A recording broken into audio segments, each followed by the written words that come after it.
And if you're in a business where you say everybody is your target group, I really urge you to think about it as campaigns. So a first campaign could be, I'm going to reach out only to, making this up, airport authorities around Europe. People that run airports, those are the people that I'm going to focus on. Okay, so for instance, or I'm going to focus only on United States, but people only located in the West Coast and not on the East Coast, right? In this case, that's what I'm doing here. So you can see that I'm excluding people in these states that are not, or excluding people that are on the West Coast and not on the East Coast. I'm excluding by number of employees. I'm looking at it by industry and keywords. And then you can also look at revenue. You can look at funding. You can look at job posting.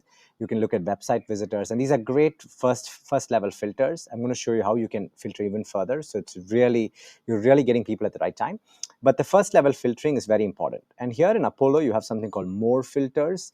And this is pretty good too, where you can look at things like SIC codes if you're working in more traditional industry, founded year, if you're targeting like family-run businesses from the last 50, 100 years. So you can really find niches of campaigns to run. And as I mentioned, you need to have at least 3,000 emails to make sense.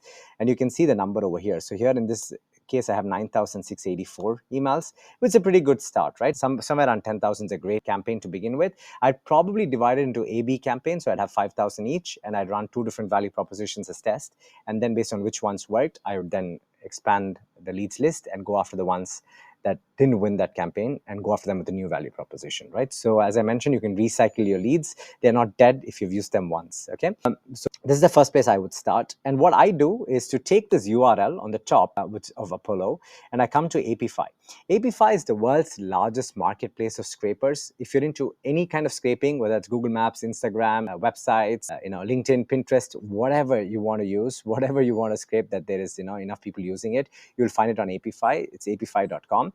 It gets a little expensive. As you can see, I'm spending about $165 a month right now for just doing very basic scraping, but obviously it's worth it because it saves you a lot of time. So there's a scraper here called Apollo Lead Scraper, and it's $45 a month.